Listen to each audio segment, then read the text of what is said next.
আরে কেমন আছে চাউমিনটা বলো? চাউমিন না অবশ্য পাস্তা ভালো হয়েছে। একটু ঝাল হয়েছে বলো। হুম,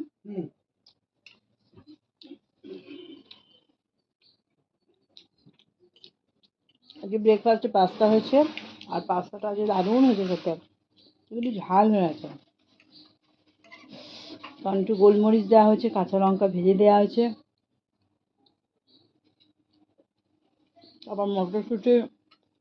এখন তো মটরশুঁটি আর কদিন পরে আর পাওয়া যাবে না, তাই জন্য একটু মটরশুঁটি বেশি করে নিয়ে এসছে আমার বর।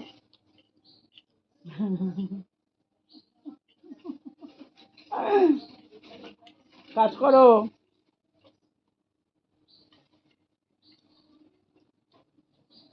তো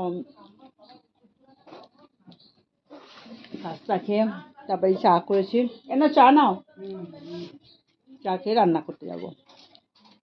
আজকে রবিবার তাই সব কাজেই দেরি, সকালে ঘুম থেকে উঠতে দেরি, ব্রেকফাস্ট করতে দেরি, তারপর এখন ভাবছি স্নান করে পুজো করে নেব, তারপর রান্নাটা করতে শুরু করবো।